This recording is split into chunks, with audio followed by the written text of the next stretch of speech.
जय श्री राम, राम राम, नमस्कार। Education system Bihar में आपका स्वागत है। आज के इस वीडियो में बिहार शिक्षक बहाली 7वें चरण सीटेट बीटेट एस्टेट के बारे में कुछ ज़रूरी बातें करने वाले हैं, महत्वपूर्ण जानकारी साझा करने वाले हैं। तो आप लोग इस वीडियो में बने रहें, वीडियो को अंत तक देखें। यह वीडियो सभी विषय के शिक्षक अभ्यर्थियों के लिए महत्वपूर्ण है। 7वें चरण सीटेट बीटेट एस्टेट उत्तीर्ण अभ्यर्थियों के लिए महत्वपूर्ण है। 7वें चरण शिक्षक अभ्यर्थियों के लिए बड़ी खबर निकलकर सामने आ रही है। आप लोग हेडलाइन देख रहे होंगे, इन सभी महत्वपूर्ण बिंदुओं पर बातें करने वाले हैं। आखिर 7वां चरण विज्ञापन कब जारी होगा, इससे पहले आप लोग देख सकते हैं नियमावली 2022 की खबरें, इसके बारे में भी बातें करने वाले हैं। 2 बड़ा लेटर, इस पर भी बातें करने वाले हैं। तो सबसे पहले आप लोग देख सकते हैं नियमावली 2022 की खबरें। तो इसके लिए पिछले दिनों की खबर के अनुसार यह बातें स्पष्ट हुई है कि वित्त विभाग को भेज दी गई है और वित्त विभाग से फाइल लौटने के बाद शिक्षा मंत्री जी की अध्यक्षता में यह फाइनल हो जाएगा, अंतिम रूप दे दी जाएगी। तो ऐसे में कहा जा सकता है वित्त मंत्री जी से बड़ी सहायता की उम्मीद है यहाँ भी। और इसके अलावा 2 बड़ी सहायता में बात करें, इसके अलावा जो पद सृजन एवं स्वीकृत की बात करें तो विभिन्न पद हैं, उसमें प्रमुख हैं बिहार स्टेट 2019 क्वालिफाइड अभ्यर्थियों के लिए अर्थात कंप्यूटर साइंस विषय के लिए जो पद सृजन की बातें हैं, स्वीकृत की बातें हैं, जो जल्द मिलेगी कैबिनेट से मंजूरी। तो यहाँ भी आप लोग मानकर चल सकते हैं वित्त मंत्री जी से सहायता की उम्मीद। इसके अलावा आप लोग देख रहे होंगे कैबिनेट से जल्द मंजूरी, तो यहाँ भी आप लोग जान सकते हैं 7360 पद हैं,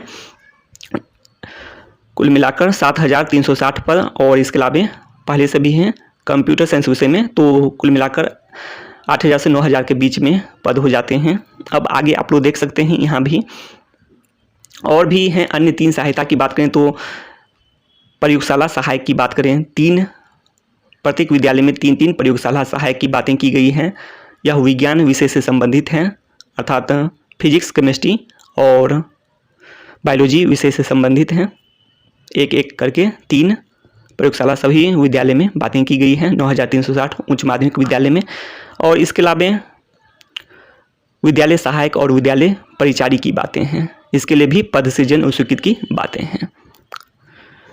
तो इसके अलावा आप लोग देख सकते हैं तो इन सभी के लिए वित्त मंत्री जी से सहायता की उम्मीद। तो अब आगे आप लोग देख सकते हैं, यहाँ पर आप लोग देख सकते हैं और सभी मंत्री जी से मंत्री परिषद की बैठक होगी, तो मुख्यमंत्री जी से भी और जो भी हैं बिहार के उप मुख्यमंत्री जी हैं और इसके अलावा शिक्षा मंत्री जी हैं, तो सभी मंत्री से सहायता है। अब आगे आप लोग देख सकते हैं यहाँ पर जिससे जल्द से जल्द जो नियमावली 2022 है यह भी फाइनल हो जाए। अब आगे आप लोग देख सकते हैं जो भी जानकारी दी गई है उस पर बातें करने वाले हैं। 2 बड़ा लेटर हैं, इस पर भी आगे बातें करेंगे। इससे पहले आप लोग देख रहे होंगे कि 7वें चरण का विज्ञापन कब जारी होगा, तो लेटर से ही संबंधित हैं। तो लेटर में यह बातें की गई हैं, 21 नवंबर की बातें की गई हैं। तो उसमें आप लोग 21 यदि जोड़ते हैं तो लगभग 12 दिसंबर के आसपास उसके बाद सब कुछ स्पष्ट हो जाएगा। इसके बारे में जो पिछले दिनों के अनुसार कुछ बातें भी स्पष्ट की गई थी चित्तरंजन गगन जी द्वारा की इस साल सब कुछ स्पष्ट हो जाएगा।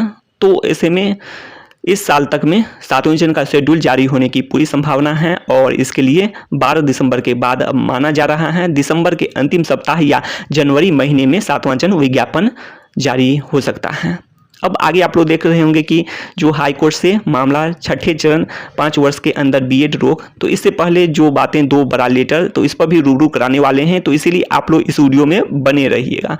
और आप लोग देख रहे होंगे कि यहाँ पर माना जा रहा है नियुक्ति पत्र वितरण 1 फरवरी 2023 से अगस्त 2023 तक कभी भी, तो इस बीच में तो बातें ये है कि जो प्रक्रिया है 7वें चरण की प्रक्रिया अब तो उम्मीद है कि जो नए साल में या फिर दिसंबर के अंतिम सप्ताह में ही, तो इसको लेकर ऐसे में जो आप लोग जानते हैं केंद्रीकृत ऑनलाइन बहाली होने वाली है। 7वें चरण की बहाली प्रक्रिया केंद्रीकृत ऑनलाइन होगी, तो ऐसे में हो सकता है कि प्रक्रिया जल्दी पूरी की जा सकती है।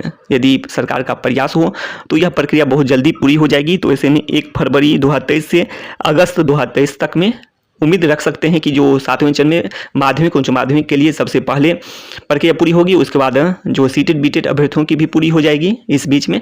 तो ये भी बातें हैं, तो आप लोग उम्मीद रख सकते हैं इस बीच में पूरी होने का। जैसे कि आप लोग जानते हैं 6ठे चरण की प्रक्रिया की बात करें तो वो भी तो फरवरी में जाकर नियुक्ति पत्र का वितरण भी हुआ था, जैसे प्राइमरी के लिए हुआ था। तो उसी अनुसार से यहाँ भी देखने को मिल सकते हैं और उसी बीच में बजट भी पास होते हैं, बिहार बजट भी पास होने ये सब देखने को मिल सकते हैं और वित्त मंत्री जी यहाँ भी सहायता करते हुए नजर आ सकते हैं, जिससे बहाली प्रक्रिया जो 7वें चरण की है, 6ठे चरण की तौर पर बात करें तो 7वें चरण की भी बहाली प्रक्रिया इस बीच में देखने को मिल सकती है। तो ये भी बातें हैं। तो सब कुछ वित्त मंत्री जी पर बहुत सारी बातें डिपेंड करती हैं, मुख्यमंत्री जी के अलावे, उप मुख्यमंत्री जी के अलावे वित्त मंत्री जी, शिक्षा मंत्री जी, ये सभी पर भी डिपेंड करेगी सब कुछ। अब आगे आप लोग देख सकते हैं, इसके अलावा जो भी हैं अपर मुख्य सचिव जी शिक्षा विभाग के और जो भी हैं निदेशक हैं, प्राइमरी हो या फिर माध्यमिक शिक्षा निदेशक हो, तो सभी का प्रयास रहे तो जल्द से जल्द 7वें चरण की प्रक्रियाएं पूरी की जा सकती हैं। अब आगे आप लोग देख रहे होंगे कि जो सभी विषय में जैसा कि 12 मार्च 2021 को नौकरी पक्की, तो संपूर्ण बहाली बिल्कुल ही संभव है। आप लोग देख रहे होंगे मुख्यमंत्री जी 20 लाख नौकरी रोजगार, तो संपूर्ण बहाली बिल्कुल ही संभव है। 43,000 पद लगभग बातें कर चुके हैं, जैसे कि मान के चलते हैं सोशल साइंस विषय में 10,000 से अधिक बहाली हो जाती है, इसके अलावा 8,000 से अधिक पद कंप्यूटर साइंस विषय में, और इसके अलावा अन्य सभी विषय मिलाकर 25,000 के आसपास में ही संपूर्ण बहाली हो जाएगी। 37,000 ही क्वालिफाइड हैं, जिसमें से कॉमन भी हैं अभ्यर्थी, बातें कर चुके हैं। डॉक्यूमेंट वेरिफिकेशन के बिना है 37,000, तो इसीलिए 25,000 में ही संपूर्ण बहाली हो जाएगी अन्य सभी विषय में, इन 2 विषयों के अलावा। तो कुल मिलाकर 43,000 पदों पर ही बहाली में संपूर्ण बहाली, अधिकतम बात कर रहे हैं, संपूर्ण बहाली होने की पूरी संभावना है। अब आगे आप लोग देख रहे होंगे कि हाईकोर्ट से मामला 6ठे चरण 5 वर्ष के अंदर बीएड रोक, तो बड़ी खबर है और बड़ी खबर कही भी जा सकती है, जिस पर पहले भी बातें किए हैं कि आप लोग जानते हैं कि बीएड 5 वर्ष के अंदर, तो इस पर बातें बहुत दिन पहले किए हुए थे, लेकिन बाद में सरकार द्वारा मौका दे दिया गया, जो भी बातें हैं तो मौका दे दिया गया, तो हो जाना चाहिए था, जो बहाली प्रक्रिया जल्द से जल्द पूरी हो जाती है, लेकिन अचानक से ये मामले फिर से लंबित हो जाते हैं। और यह खासकर उन विषयों में हो सकते हैं जिन विषयों में जो जैसे कि खास करके सोशल साइंस विषय में हो गए होंगे, और अन्य सभी विषय में तो कोई दिक्कत नहीं है। इतने पद खाली रह गए हैं कि 6ठे चरण में माध्यमिक उच्च माध्यमिक में आप लोग खुद भी अनुमान लगा सकते हैं कितने पद खाली थे। 30,000 के आसपास पद अभी तक खाली हैं, रिक्त रह गए हैं। 32,714 पदों में से 2716 पदों पर ही बहाली हो सकी है। 3 साल यह प्रक्रिया भी चल रही है, अभी भी चलती ही है, और यह प्रक्रिया निरंतर चलने वाली एक 6ठे चरण की प्रक्रिया बन चुकी है, जो निरंतर चलने वाली एक प्रक्रिया है, और कितने सालों तक चलेगी इसके बारे में अनुमान नहीं लगाया जा सकता है ऐसे में। तो यही बातें हैं, और शिक्षा मंत्री जी ये सभी का प्रयास रहे, जो मुख्यमंत्री जी, वित्त मंत्री जी, ये सभी का प्रयास रहे, तो ये प्रक्रिया जल्द भी पूरी की जा सकती है। तो वही बातें हैं, तो आप लोग जान गए होंगे। तो बीएड का मामला प्रकाश में है, तो बीएड 5 वर्षों के अंदर में बातें थी, तो इस टाइप की बातें हैं। इस पर बहुत दिन पहले बातें किए भी थे, लेकिन जब मौका दे दिया गया तो बातें हो जाना चाहिए। तो इस पर जो रोक है, तो ये होना चाहिए था कि जो पहले नियुक्ति पत्र सभी को मिल जाता, उसके बाद जो अन्य, तो आप लोग देख रहे होंगे लेटर, तो इसमें आप लोग तिथि देख सकते हैं, लास्ट में आप लोग देख लें तिथि, तो यहाँ पर दी गई है तिथि 21 नवंबर, एक तरह से अंतिम होगा, फाइनल होगा 21 नवंबर है। तो ऐसे में काफ़ी समय की बातें की गई है, 21 नवंबर तक यह प्रक्रिया चलेगी। तो ऐसे में 6ठे चरण कहा जा सकता है, निरंतर चलने वाली एक प्रक्रिया बन चुकी है, जो 3 साल से भी अधिक समय से लगातार चल रही है, और कब पूरी होगी इसके बारे में कुछ कल्पना नहीं की जा सकती है। तो ऐसे में जो भी 7वें चरण का इंतजार कर रहे हैं अभ्यर्थी, का इंतजार लगातार लंबा होते जा रहा है, और अभ्यर्थी लगातार परेशान भी हैं, और सभी अभ्यर्थी चाहते हैं कि जो 6ठे चरण की प्रक्रिया है वो जल्द से जल्द पूरी हो। और जो पहले शिक्षा मंत्री जी थे, अभी वर्तमान में वित्त मंत्री जी हैं, वो स्पष्ट किए थे कि जैसे ही 6ठा चरण समाप्त होंगे 7वें चरण शुरू हो जाएंगे, लेकिन 6ठे चरण की ही प्रक्रिया लगातार चल रही है 3 साल से अधिक समय से।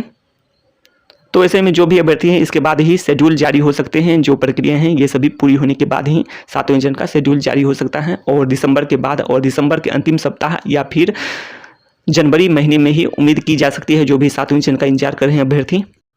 तो आप लोग इस लेटर में देख रहे होंगे तिथि, यह भी 6ठे चरण की प्रक्रिया से संबंधित बड़ा लेटर है, आप लोग सभी जानकारी पढ़ सकते हैं।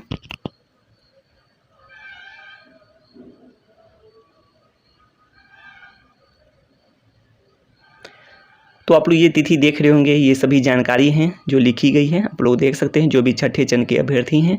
तो शिक्षा से संबंधित तमाम जानकारी के लिए सब्सक्राइब करें।